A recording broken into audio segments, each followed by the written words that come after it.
Well, first of all, thank you all for coming today. Our presentation, as you can see, is the Easton Morse car revisited. Our special guest today is Dr. Stan Moody. He and John Coe, our director over here, are going to have the bulk of the presentation of today's program. My only role is to tell you how we got the car. I'm going to have you go for it. And how many times I said no. Some pretty good board meetings at those days. Can we have him removed? Yes. Thank you. Well, we have to go back to 2020, when, as you may all remember, everything was pretty well shut down. And one Friday morning in June, I get a phone call from our now retired curator, Frank Menino, who's up back in the room, and said, we have an offer from the Morse family of the Morse car. So before I go further, I'm going to say two things. First of all, I want to thank all of our volunteers who are here today and who are making this program possible. Oh, here comes another one in the door.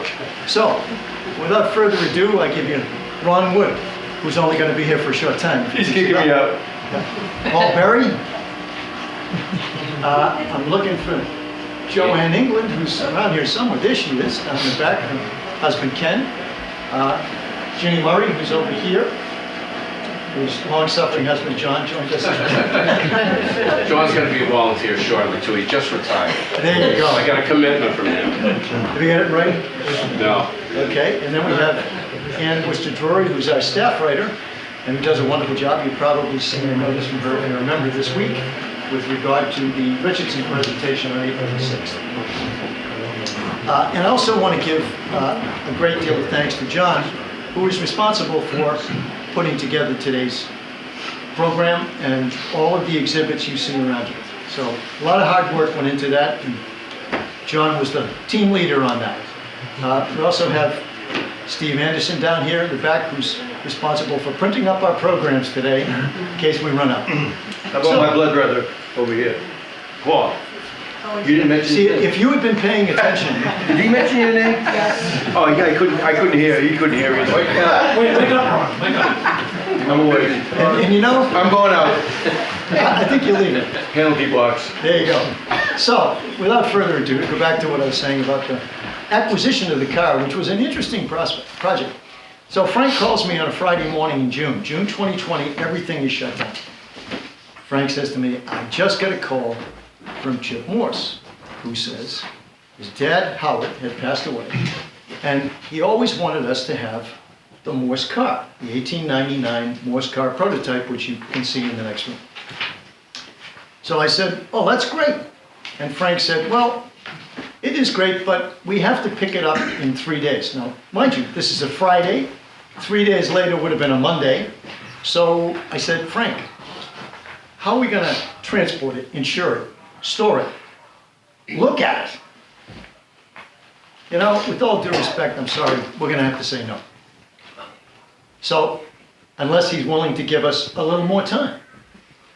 So Frank, being the good guy that he is, calls Chip Morse back and says, hey, we can't do it by Monday, can we have some more time? So he says, well, if you can do it by Friday. Friday, what is this? What's going on here? Doesn't he understand things are all shut down? So, over time, and I'm saying over time, we finally get the time frame moved forward. And in the meantime, we're looking around for various people to help us accomplish the acquisition of the car. So, for example, we need to have it towed from a barn in Middleborough, where it is located. And to that, Godfrey Towing right here in Easton was very, very wonderful in helping us out there. They transported the car.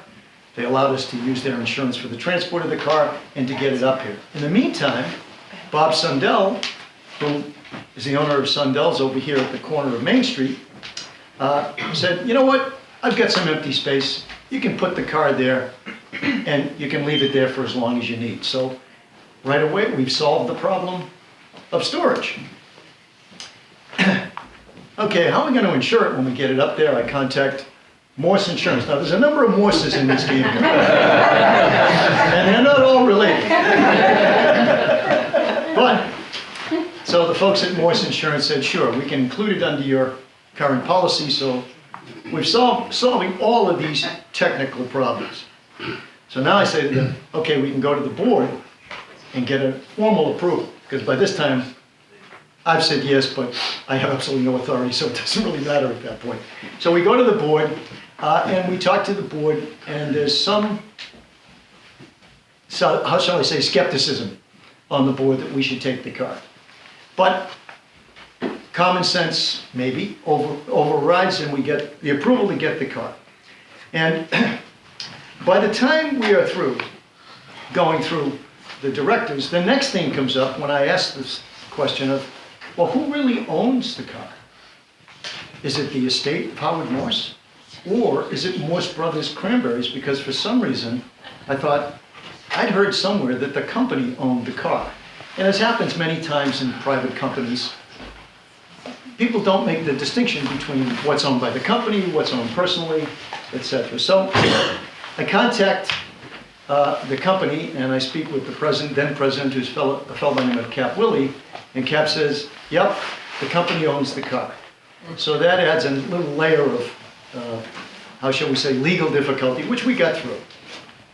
And it took us from that first phone call in early June till sometime in late August to get the car transported into our ownership and into storage over here at Sundell. So by August of 2020, on the basis of a phone call that said, can you have the car moved in 3 days?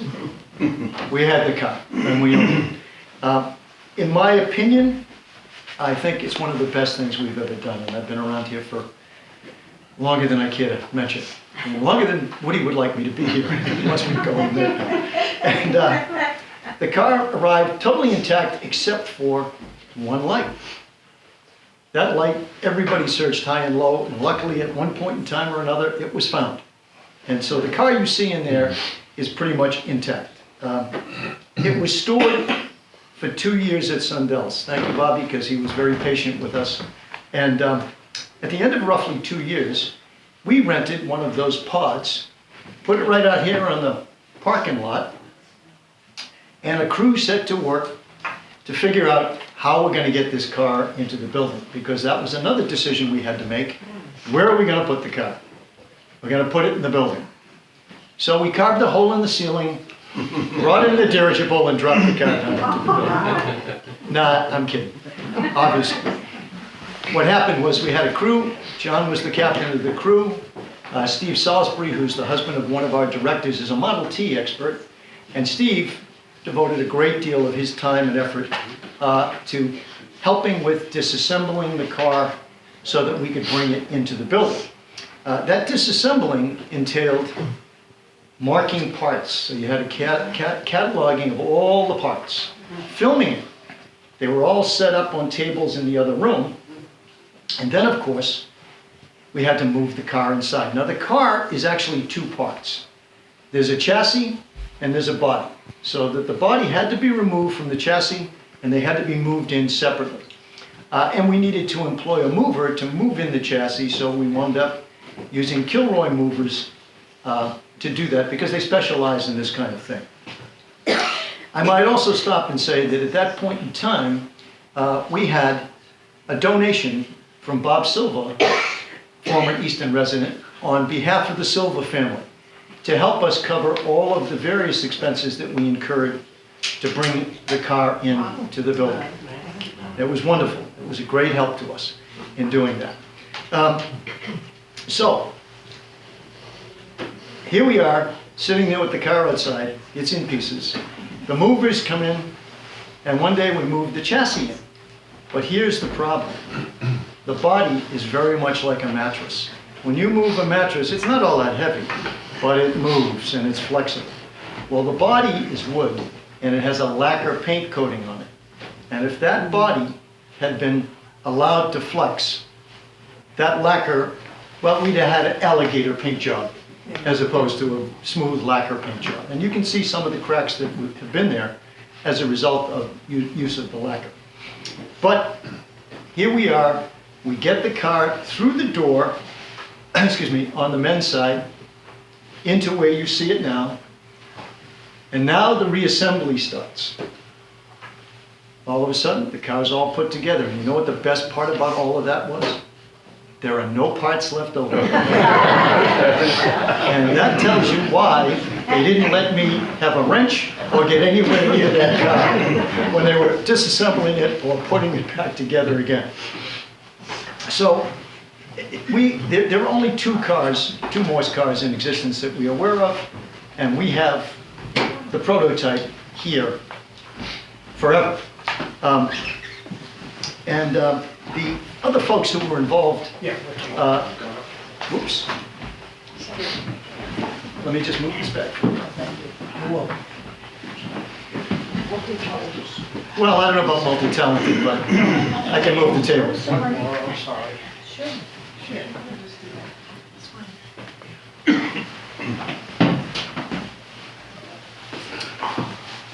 All set?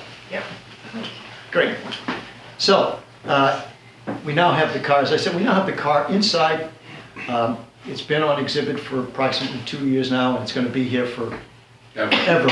Ever. Did you hear that again? We're not taking it out. What? Yeah, you're right. We patched that hole in the ceiling. We can't take it up any longer.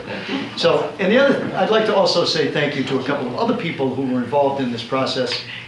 One is Frank Menino, who's down here, our former curator. Raise your hand, Frank. Thank you. Because he was the diplomat where I was the bad guy saying no. So give him more credit than me. And also one of our other directors, Leon Lombardi, who was very involved, as well as Chuck Hurley, who's not a director, but who gave us his mechanical expertise as well. So I'm not going to go any further into the car, its history, etc., because we have somebody who knows what they're talking about here, Dr. Stan Moody. And John's going to talk a little bit about the car and introduce Dr. Moody, because I obviously will do it wrong. So, John, it's all yours. Thank you. Thank you, folks. Thanks for your help moving the car in, Ken. Appreciate that. Before I go on, welcome again, everybody. I'm a little bit remiss from our last open house. I did not introduce a very important person who was sitting in the audience. From the class of 1971 Oliver Ames, Tom Andrews was here with us. Now Tom, he was a state representative for the state of Maine. Let me just kind of read this real quick. He was a senator in the Senate in the state of Maine.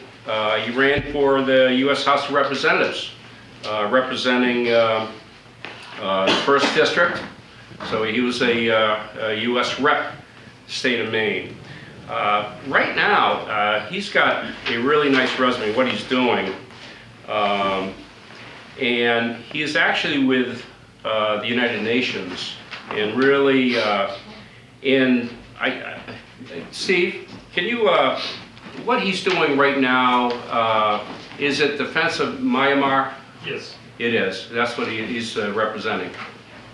Go ahead. Yeah, the UN, he's appointed by the UN under the human rights for the situation in Myanmar. Yeah. So that's his focus. Yeah, human rights in Myanmar by the United Nations Rights Council. So he's a pretty important guy. He's a great guy. He's Steve's brother-in-law, and more importantly, Steve is married to Tom's sister, Donna Andrews Anderson. So I wanted just to bring that up because he was here talking to him all the time. I just didn't introduce him, so I apologize for that. So first thing, I want to welcome Dr. Moody, Stanson Moody, who is, if you want to know there's an expert of the Morse car, he's it. And his dad, Dr. J. Rice Moody, just got the car. They rebuilt the 1899, had the 07, which is the white one, the beautiful white one. There's only two that we know of. And he's still working. He knows where a couple others are, and he'll talk a little bit about that. But I want to thank Mary also, Mary Moody, Dr. Moody's wife, for being here and being the transportation today. So thank you very much. So I do want to introduce also, we've got most of the Morse family here. And thank you, Sarah Morse, right here. Raise your hand, Sarah. Sarah was integral in making sure everybody was showing up today. So we've got my old classmate, Peggy Morse is right here, right there, class. She would have been in the class of 1970. But, you know, the rich people, they go to private school, you know, all that. That's what they do. Well, you stayed, though. How come? You stayed, right? We ran out of money. We got the brother with 4 sisters. That must have been a hoot, growing up with 4 sisters. All the way through all of her reigns. No private school for me. So Tad Morse is right here with his family, right over here. I think it's his your My daughter. daughter, and My wife. your wife. My son is in the back somewhere. Son is in the bath. Raise your hand. With Tad's son. Ken Michael's raising his hand. So welcome. I'm glad you're here. Because really today what we're doing is really not focusing on the 1899. It's really focusing on all the other Morse cars that were sold and the whereabouts of them. We've got some great pieces here to take a look at. Come up here after the Stan does his presentation. We've got a couple tables here, a couple tables seeing that 07 2-seat runabout, how it looked when it just about came out of the junkyard, and to where it is today. It's unbelievable. In the north room, you'll see 3 exhibits out there with some of the great cars from the catalog, the ones they sold. They have a lot of the, one of the big things that AB Morse did, he patented a lot of his creations. And you'll see the patents in some of the parts, the AB universal joint, the oil splash method, the clutch. I mean, it goes on and on and on of the things. Hi, Susie. How are you? You want to seat up here? Yeah, come on up.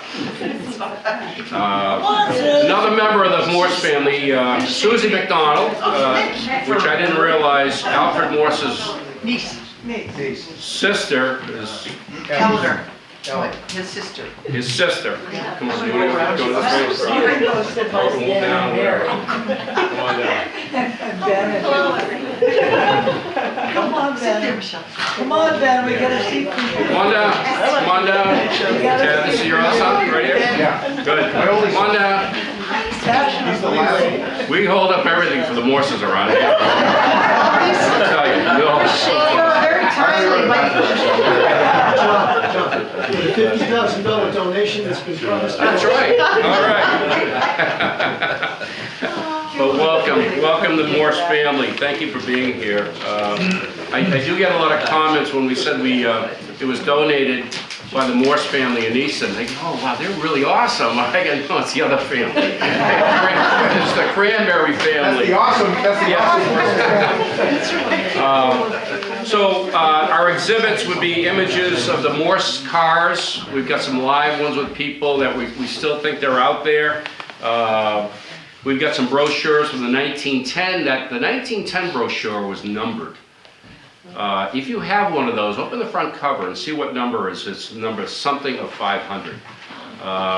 So I'm sure, what number do you have? You probably have number 4. I have probably 10. 10. I should look, I've got one in the car. You should look. I brought a box. Whoa, gee, you could have number 1. I don't know. It could be. The patents. Now we have 2 other exhibits in the back on the left. There's some publications that were done for antique cars, and there's front pages of the Morse car on that 07 is on there, and I know Stan is sitting and driving in one of them. You'll see them, Bughorn magazine, and there's a couple cars I just want to talk about briefly. As we found these registration, Paul Berry I think went through a lot, and there was somebody who went through a lot of bother to find out Morse cars registered in a certain year. Fred Rowe. What's that? His name is Fred Rowe. Fred Rowe. Fred Rowe. Red Roof. Not Red Red Rowe. Room. Red Rowe. Red Room. Fred Rowe. He was Red there. Room. Okay. Registered in 1919, and some of the names on there, and this is where Stan is on to, there's an Oliver Ames that actually had a Morse car, probably a five passenger touring car, but we found actually the registration, the actual poll tax of Easton poll tax, and Oliver Ames of Sheep Pasture had like 5 cars, and these are really nice cars, and he had a Morse in there too, which was really, really cool. Oliver Ames, BPM Supermarkets in Brockton. BPM had Morse cars. They put their own body on the back. All right. A nice one we have a picture of in the other room is FB Washburn. It's a candy company, biscuit candy company. It shows it delivering their goods, and it was to a store, and it had the word Marion over the top of it. So they were down in Marion. But they were in business for a long time. That company is still in business as a candy company in New Jersey today. So I called them within the last couple of weeks, and yet nothing from them right now. So they've lost the history. Although Frank did get the picture of it from them a long time ago. Okay. Before I go on and introduce Stan, I just want a couple things, mental notes for upcoming open houses. We've got a really good one planned for the month of March, and I'll tell you what it's going to be. And I think I have it here.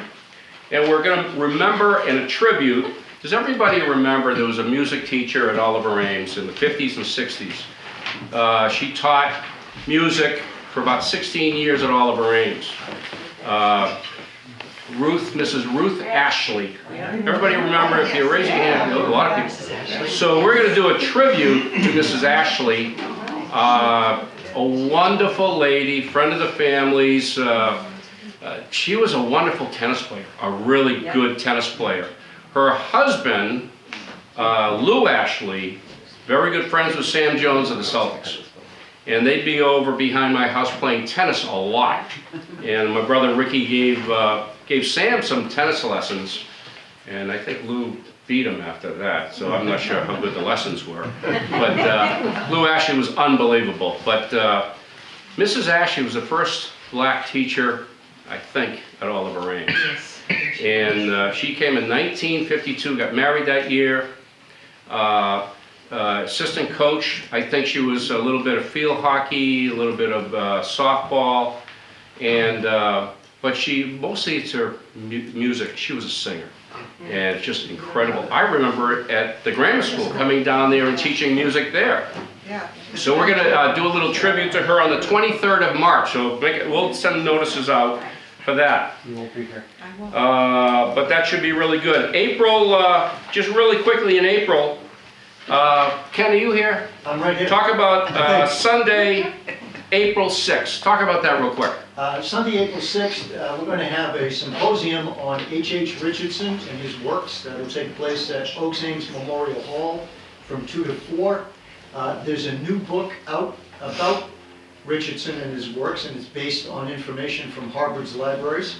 The major author is Jay Wickersham. The book will be available at the symposium, and it's also available currently on Amazon. That's going to run for about 2 hours. There'll be introduction, there'll be a presentation, there'll be Q&A afterwards. And it will be free of charge. So if you're interested in the Richardson architecture and you want to get some folks who are up front, Jay Wickersham is an architect and a lawyer, and one of his other co-authors, Hope Mayo, is also an architect. So I think it would be very enjoyable. We've sent out some notices to the members this week. But if you're in the vicinity or you have nothing to do on Sunday, April the 6th, I think it'd be a great day. Cool. So that's on the 6th, Sunday the 6th. We'll get some more information on that. Now, here's a good one. You've got to, we'll put some information on this. April 9th, which is a Wednesday, we're doing about the 25th annual Chowder and Chatter, okay, that Lee Williams has sponsored. And lately, we're going to have it at residences at Five Corners like we had last year. So that will be, you've got to have to communicate with Steve here at the museum. There's going to be reservations on that. We've got a hard number that we've got to buy to. It's about 50 people, so that's why I'm telling this group right now. We'll get a notice out on that. And the last thing for April 13th, Sunday, 12 to 4, we're actually commemorating 250th anniversary of the shot heard round the world. All right, Lexington and Concord. Okay, so we've got folks that are volunteers here at the museum. Ken Sterling and his wife Diane, who are members of the Sons of the American Revolution and the Daughters of the American Revolution, and their grandson. They also have children of the American Revolution. I didn't know it went that far, but there's a reason for that, because it's a process to even sign up and to get the whole enrollment process is not easy. You've got to really document your forefathers were fighting in the Revolutionary War. So that's what I have. I want to read now. Did everybody get one of these? We've got, if you don't have one, you want one, raise your hand. Steve or Nancy can get it to you. So I got a little brochure about today and what Stan's going to be talking about. And Easton Morse cars, there's a lot of cars. There's a lot of models. Really, really cool models. Now the one that we have in here was the prototype. Two-cylinder rear engine, air-cooled, one of its kind. One of its kind. That didn't see the road, didn't get registered at that time. But later on it did get registered in Rhode Island when it was rebuilt. And in Massachusetts, when the Morse company actually put it on the road. So we do have a copy of that registration. I think that was from the 90s, if I'm not mistaken. So I'm just going to read, I'm going to introduce Stan right now, but I do have a little autobiography. And I hope this is very, very true still, because this was written a couple years ago. Stanson A. Moody, DMD, has a distinguished career in dentistry. Having been in practice with his father, Dr. J. Rice Moody, DMD, until his father's retirement, Stan has also been instrumental at Tufts University School of Dental Medicine and Forsyth Dental Hygiene School. It has been extremely active in the New England Dentistry Society. Currently his practice is in Harwich. I think he retired now. I think that's what I've got to add to that right now. In Harwich, Massachusetts, and Middleton, Rhode Island. Like his father, Dr. Moody has always been extremely interested in antique cars, and boy is he an expert on that.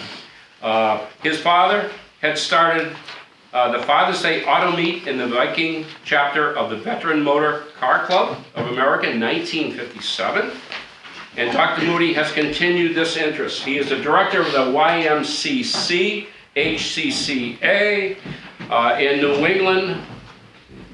What is that? Brass and oh yeah, brass. We got a lot of brass on these cars here.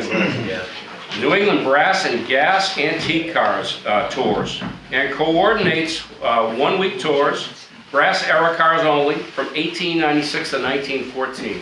Those are beautiful cars. Those really beautiful cars. Currently he was involved in the Heritage Museum and Gardner's Car Museum Committee. Dr. Moody is expert on many antique autos, as well as a foremost expert on all the Morse cars. He can tell you more about the Morse cars. Unbelievable. Now retired, living in Cape Cod with his wife Mary.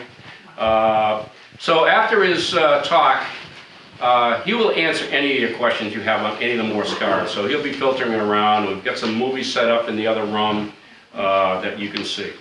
So, without further ado, and by the way, we've got a nice little picture on the brochure. Did you get a brochure? She wasn't able to come today. Okay. She said she's sorry. So that's Sarah's daughter, Lisa, sitting next to Stan in the 07 at her wedding. What a great car to bring to a wedding, let me tell you. So if we ever get that car up here, get it donated to here, we can have wedding trips, right? We can do that, and you're still gonna drive for her every evening. Not the only way he's gonna donate it. So, without further ado, I want to introduce Dr. Stan Moody. Come on up.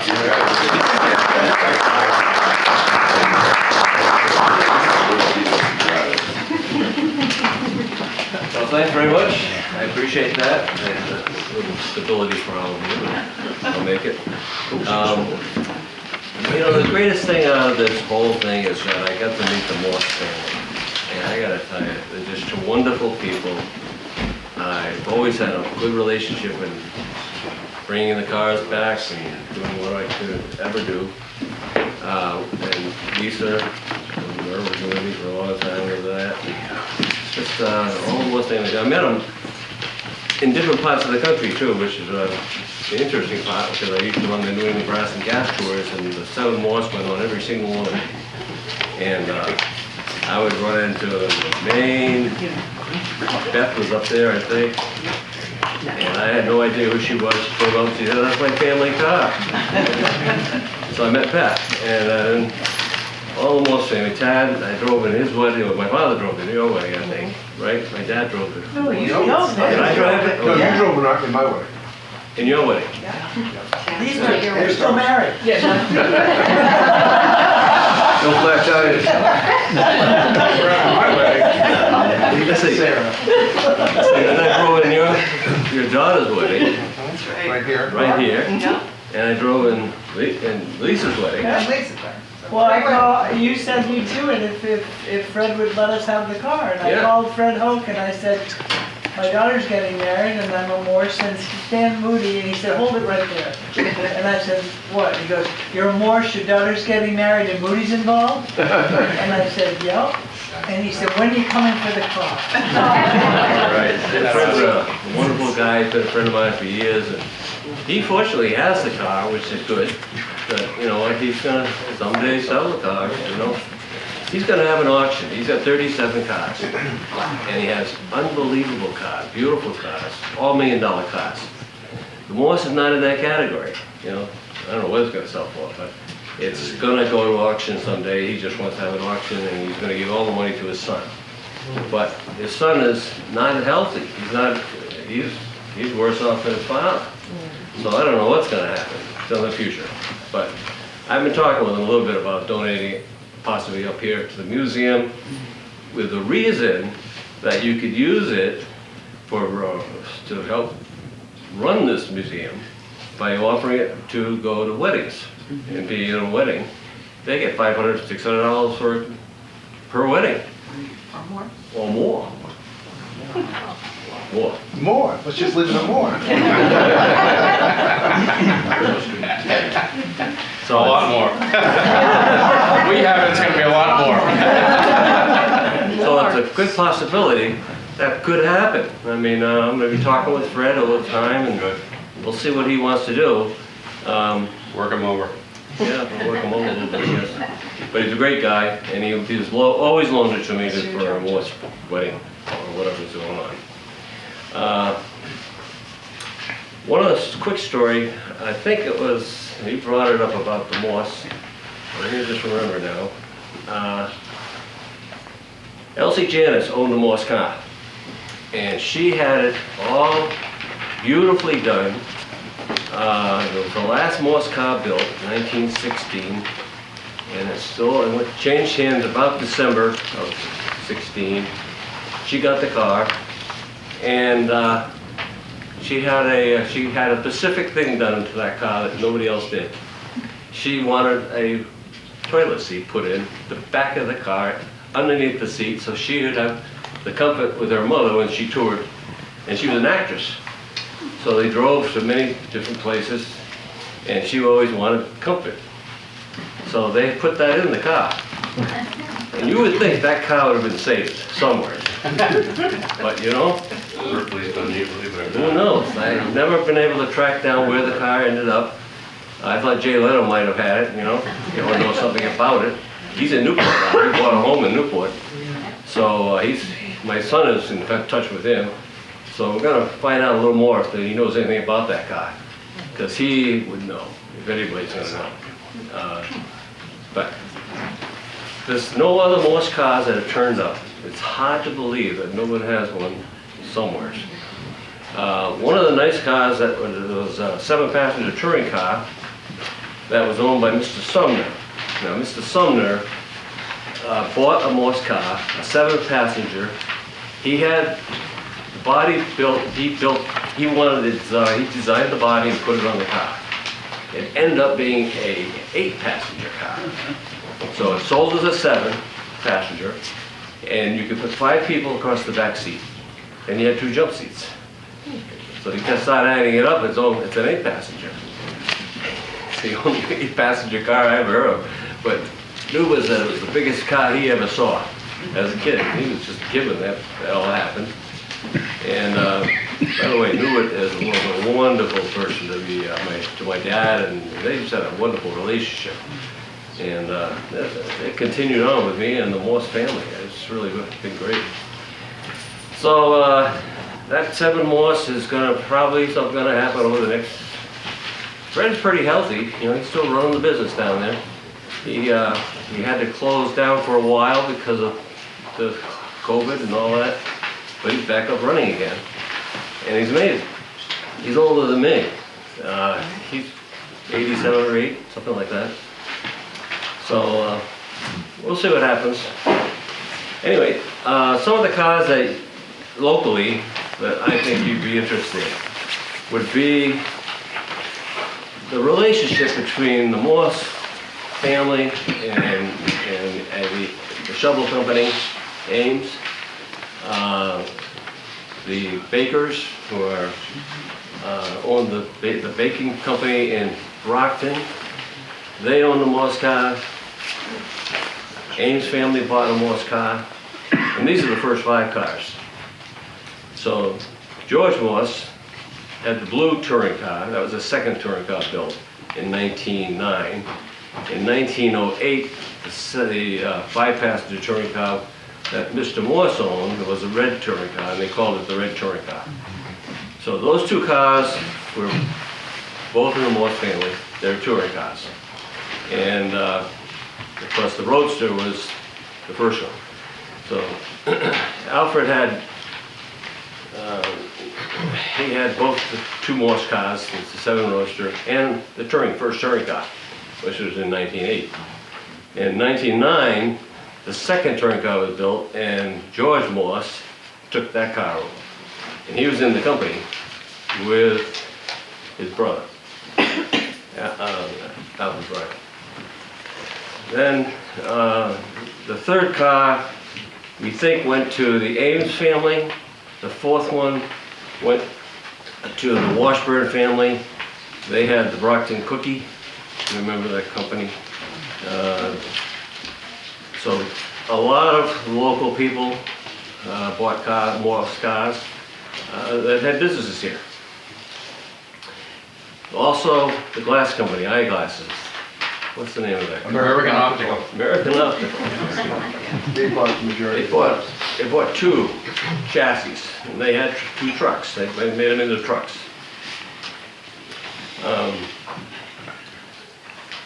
This is vodka.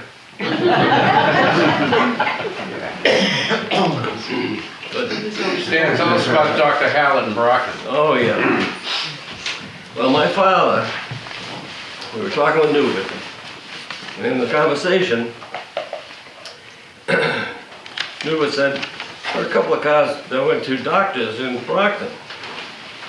And one went to Dr. Stedman, and one went to Dr. Hallett. Dr. Hallett was my dad's physician. He said, geez, I got a picture of that car. Because he came to the house and and back in those days, he used to do house calls. So he had a picture of that car with the doctor in it, and it turned out to be a 2-cylinder Morse. And it was brought up by Newman that he had bought a 2-cylinder Morse car. So sure enough, they made a connection with my dad on that. That car is in your folder. I think it's in the picture, page 2 or 3. Yeah, there it is. picture right there at the bottom. And that's Dr. Howard, his wife, and he used to make house calls. And he was my dad's family physician, and he owned a Morse car. We looked at that picture and said, that's a Morse, there's no question about it. It's got the flared fenders from the tube design. Really snazzy looking car, that two-cylinder. But it was, my dad couldn't believe it. He said, wow. So there was another strong connection there. We could never find a two-cylinder though. And I think Norwood had 3 different cars in the garage and in the barn. That he, you know, his depression came along, he needed money. So he had somebody come in and clean out the whole garage, and they pulled out 2 of those early 2-cylinder Morse cars. There were 2 touring cars in there, the blue and the red ones. And they, unfortunately, you know, it was the times, and he needed money, it was the depression years. So, Junkman took him away.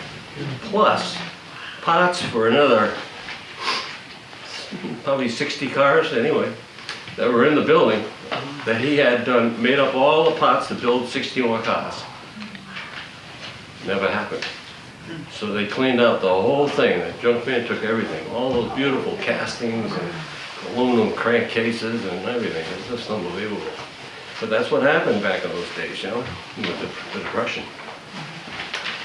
So none of those cars were ever put together.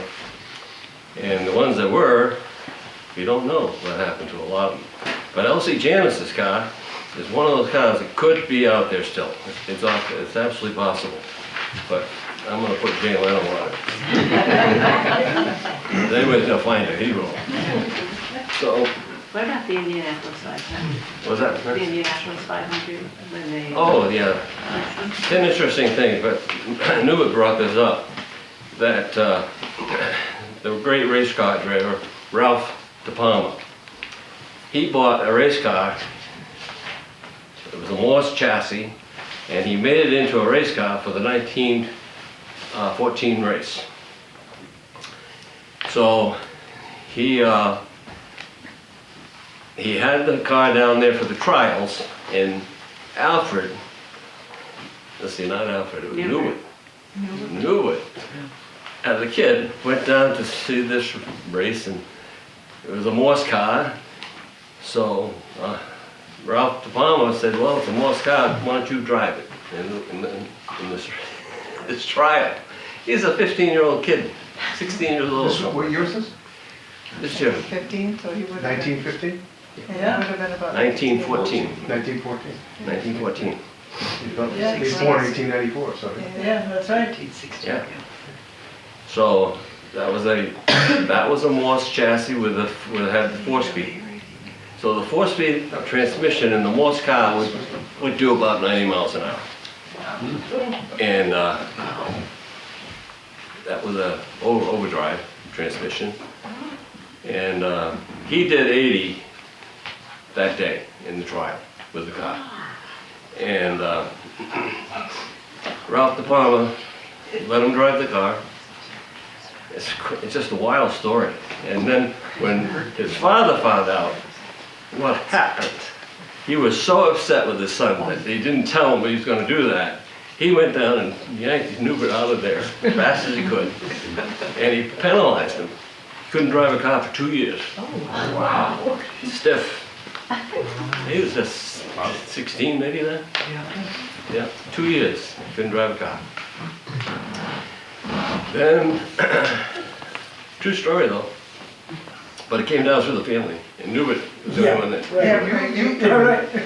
You're a good storyteller to our family. You've driven the 7 pretty fast.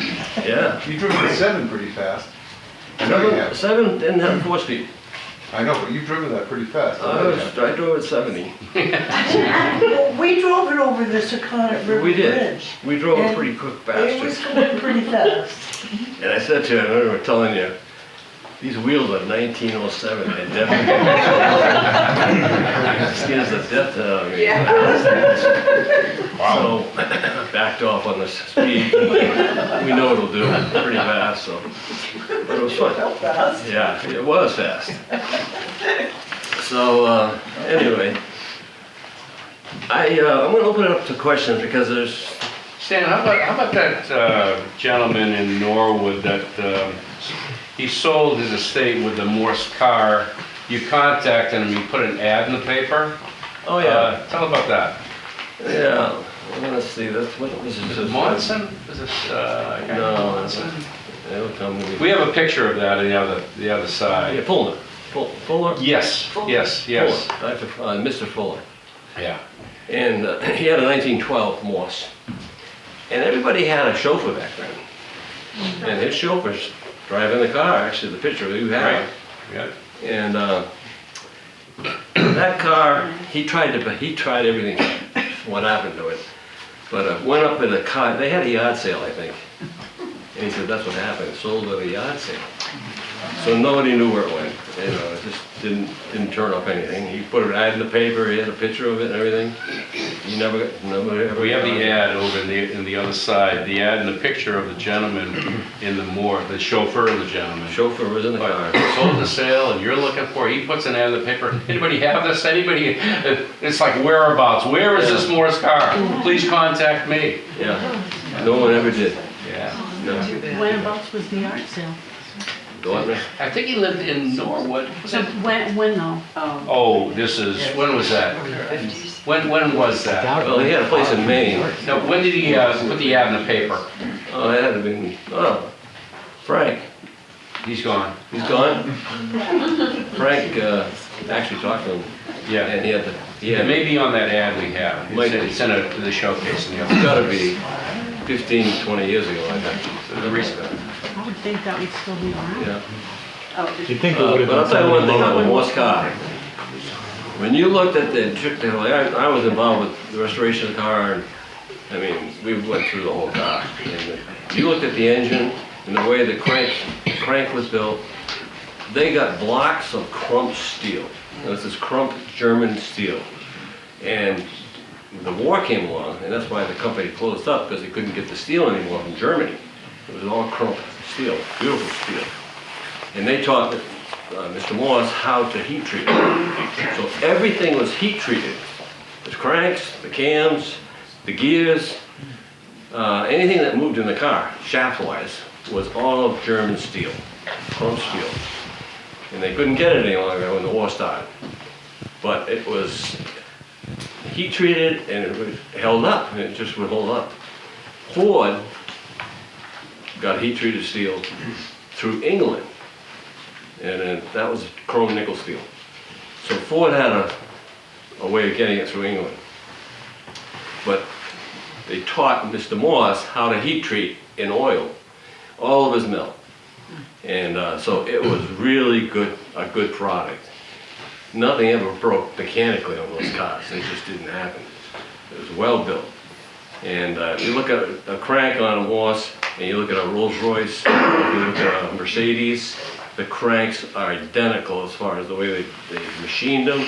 It was a block of steel, and they machined it out. So it was, they didn't know this, but they totally balanced. It was a balanced product when they got done. They didn't know anything about balancing an engine, but it ran like a clock. Very smooth. But it was all because there was great steel, and it was blocks of steel, ingots of steel. And they just sheeted it up, they just turned them on a lathe, and they built everything from that. So every part was balanced on a lathe. Came out a really nice product. So Morse had it way ahead they were way ahead of everybody else on this stuff. It was balanced engines, super cars to run, and can't say enough about it. There was a story about the Morse name, right? What's that? Because when you were looking for the car, a lot of times you see the Morse, M-O-R-S brand car from France, maybe? And I remember That's a you French car. found the story about how during the Revolutionary War, anybody Oh, was yeah. in favor. Yeah, this is the funny story. But in the Morse family, they kept the E. Anybody that was for the revolution kept the E. It's like Poole, same way. Morse, they kept the E. If they were for Crown. Brits, they wanted the king, they took away the E. Dropped off the E. So we know where you guys stand. That's right. Did not know that. But Poole was the same name. They, Yeah, They, no way, right. things came out of There's history. no wee people in it. So, yes.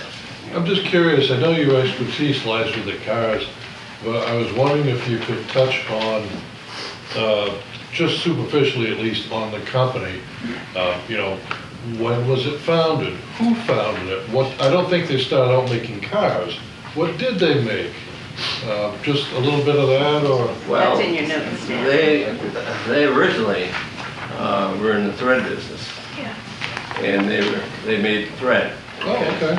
Textile, And he designed machinery to make the thread. okay. So he was an uneducated, he never went further than ninth grade. Was it an individual, or brothers, or This would father, be, son? this would be the first Morse. Ian. Right. It was This would have been Ian. Edward. Ian. Edward. This would have been Edward. Edward not John Alfred. Whiting. And then Is it Ian or? It would have been Edward. Edward. Edward. It was the EJW Thread Company. Right. JW. Why don't we answer that? So that was what. EW Thread. But he was an inventor too. Yeah. They developed, when you see a thread winding on a spool, it's crisscrossed. You see Okay. rope is wound the same way. Yeah, yeah, That was, I don't know if that was a patent that he developed, but that was something that he was developed yeah. at. That kind of machine. He made the machines He made that the did that. machines that did that. He designed the machines that made that, and lace. He designed machines that made lace. Oh, okay, yeah. So he was, and he never went anywhere further than ninth grade. So he was just a natural, brilliant guy.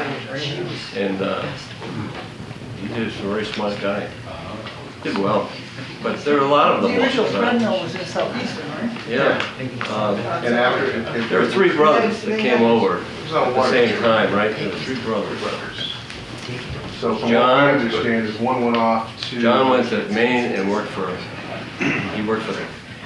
Yeah, he worked for a foundry company, but there's also talk that he developed a small company doing stove black. They're in your And notes. That's another joke. That's another one. And that's how he got the contracts with the foundry, and then moved on with, that Yeah. company moved on with the iron ones as well. Right. But that was, that was another 100 years later. Because it was John, Anthony, and, Justin. what's the We other don't one? know when Ed. Anthony would have We been don't one of the know brothers Ed. that came over. There were three, The original. yeah. Stan, look in your Brothers, notes. In your notes. Can you write all that up in James, your notes? Samuel. Yeah, it's probably in my notes. Trying to find something. Somebody Stan, else. I got a rundown on that family. He's got it, Thank you. his card. Yeah, okay. And Susie maybe will chime in. I didn't bring my notes. Peggy's got them, I think. You have a whole wealth of pets. Yeah, we got that stored. Memory's mentally. failing. Well, Ian Morse is Alfred's father. So he had the stowing company. That was Edward. Edward. Edward. Is it? Whiting. Well, it says Ian here now. Is that Edward or Ian? Because Ian Morse, Alfred's father, and EJW. he had three brothers. They all hailed from Old Line. Edward Newcomb? No, wasn't there a Newcomb? Yeah, there's Edward Newcomb, but then there's EJ. E.J. was Edward John Whiting. He was the thread company. Right. EJ? We've got a picture of him on the other side, Yeah. along with EN. Yeah. I think that was his son, and then the AD, Samuel Morse, and then the new one. And Samuel and Anthony too. Edward M. Samuel Morse, he started the Schofield Brass Company in Connecticut. Anthony Morse started the Rising Sun Stove Polish Company in Medfield, Mass. And then John Morse, he worked up at the Iron. He went to Bath Iron and worked up there. So they were talented people way back then.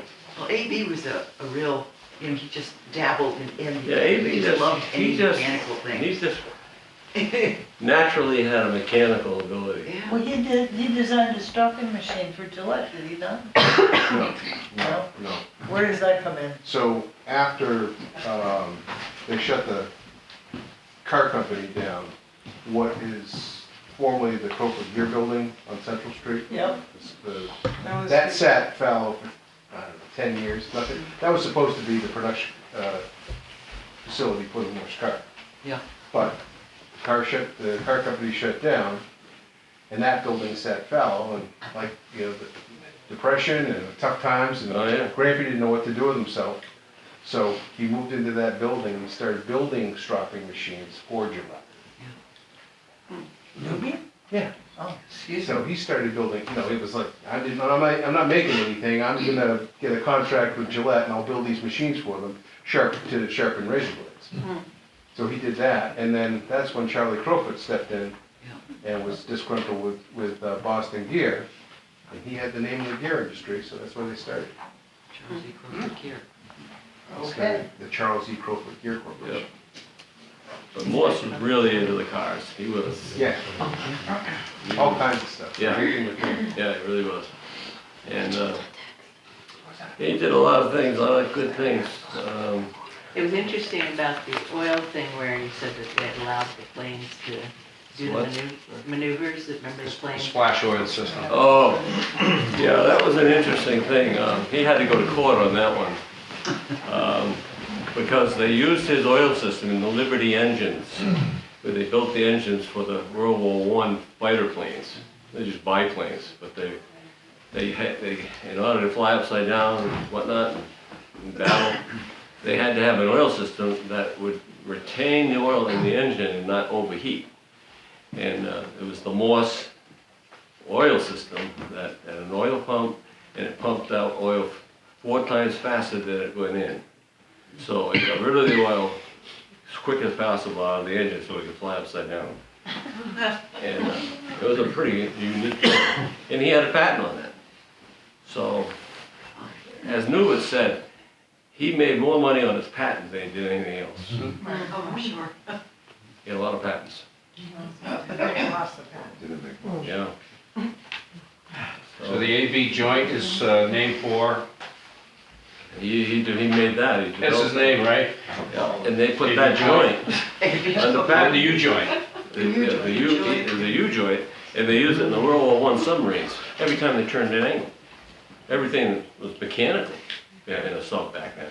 So every rod that went down to do something had to turn an angle, and those were AB joints all the way through World War I subs. So he made a lot of money on that one. I don't know. Have you seen it? Have you seen that one? Yeah, I've seen a few of those. Disassembled, assembled in my life. Yeah. But, The money filtered down. Any other questions? You have No, I questions? haven't seen it in those royalties. No, we don't, No. he lost the Already patent. done it. He fought, Long gone. Long gone, I guess. he spent more money trying to save that patent and it Yeah, got taken yeah. from him. And somebody else claimed. There was a guy that worked for Yeah. him who went and left the company early in 1907 or 8 or 9, something like that. And he went to work for Daimler, and he stole the oil system. Right. And So he there had was to a take him to huge court. They took court. Daimler to court. And I don't know how that turned out. There's a record of it somewhere. Yeah, we didn't get any money. A lot of those, We have a lot of that. there was a lot of development at the time, and the court said, okay, you know, you can put your name on it, and we grant you the rights to call it your joint, but, you know, whoever wants Yeah. rights to it to utilize, you need to sell them that ability for a nominal sum. Because Yeah. there's so many different people developing that technology at the same time. Yeah. So he didn't make any money on that part. More Well, so I think it was really or not. fabulous. We are not, yeah, right, Morse from Although we Rockefeller should. did not. So anybody who buys a Morse car, let somebody know. Yeah, right. Keep an eye out. Yeah, Ken's got a question. Ken, you got a question? Yeah, you said they came over. Where did they originate from? Did you mention it already? Yeah, no, I didn't, but I do have that here. They came over from page 1. You have the same thing. Thank you. Well, here's Ian Morse, he started the EJ Thread Company. And they came all, the brothers all came over from York, England. And they went to Medford, Mass. in 1632. Wow. Medford, Mass. And then they went from there they went to different places. Medfield. It was Samuel that came not over on the Medfield. increase. Medfield. Came over on the Did they increase. miss the 1620 boat? I mean, you're that close. I mean, really, They're try. probably building their own. They dropped a rock off in Plymouth. They arrived in Medway, Rockefeller stepped Mass. in right So in they front went of them, got on the boat. 1632. Could be Medfield. Yeah. Yeah, they settled in Dedham, Norfolk County, which was Medfield, then became Medfield, and then in, where's? How come you used the big font? I didn't know it was being fact When I checked. looked on my, that's big, and then I printed it out and it's tiny. In 1805, EJW came to Easton. Yeah. What year? 1805, 1805. into Long Easton, before from my Dedham, Yeah. in the cotton mills, moved to Easton in 1828. Amazing. Amazing history. You satisfied Ken from England, his question, he wanted to know if he came from Yeah, he came England. from England. They You see, he's smiling back to guys, another English. England, nice. No, yeah. They did come from England, Suffolk, Yep. Redgrave, Suffolk, the original ones, way back. Suffolk. Suffolk, England. Well, That's when, yeah, that was in 1635 that Samuel came. And he had some brothers, but I don't have those on here. I narrowed it Where does the down. Morse code branch off? That's not us. It is not you? Not really. You're sure? No. Yeah, we figured that out a while ago. Okay, that but there it were wasn't two talked branches. about, though, okay. Well, All Yeah, right. maybe the other Thank you. horses are. I remember Thank you, okay, good. We can stop Dad starting. asked Because there were two Samuels in the right. history. And Okay. one went one way and one went the other. Okay. They said there was a buttonhole connection. A Buttonhole? buttonhole connection. I have no idea what that meant, but that's what my dad asked. Newman, he said, oh, there's And some the type machines of that did, possible buttonhole yeah, connection. there was a machine that Did buttonholes. was mechanically created the buttonhole Really? in the textile industry. Wow, I just know that was the comment. Like on the solar. Like sun. Yeah, right on the sun. So they created machines to make lace, to wind Tatting thread. machines. What is it? Lace is tatting, they're called tatting machines, just so you know. Tatting. Yeah. Shouldn't mean that you're- So anyway, keep your eyes out for Morse code. I love it. Thank you, Dan. Yeah, and, I should go in my car and get some of the stuff I brought. Yeah. Then I check the number. Did you find anything else in the package Nothing, of nothing stuff? of real, nothing that you're looking for. Any other questions back there? Paul, you got a question, I know you do. No, he doesn't, okay. Any other questions? Thank you so much.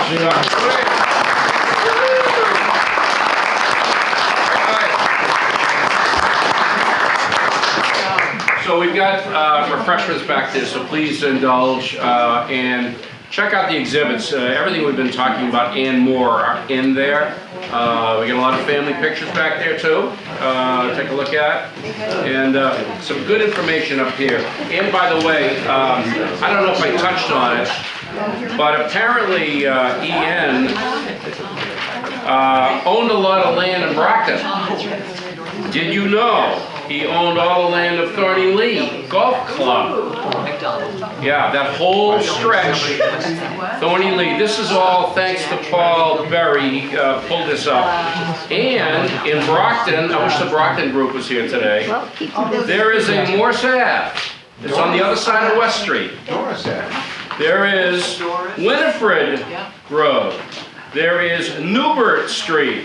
There is Belcher Ave. There is Bassett, all Morse names, Bassett Road. There is a Doris Road. Right? You only have a Brockton. Boy, am I just finding out about this. This is great. This is great. Now, there is a Bryant Ave, but way off. Is that? Alice Bryant was AB's wife. Hannah Alice Bryant. So there's a Bryant Ave. So see if that's named for, okay. Who's Winifred? Winifred, Is the wife of AB? No, AB's wife is Hannah Alice. EJW's wife is Eliza. And Winifred is somebody's child. I'm not sure she. Tuesday's child. Yeah. I can't place her, but Okay, she's. but they're all together on this map, which is really, really cool. I just learned that in the last couple of weeks. She might be one of EJW's. That's awesome. That's awesome stuff. Okay, get something to eat, look around. Thank you very much for coming.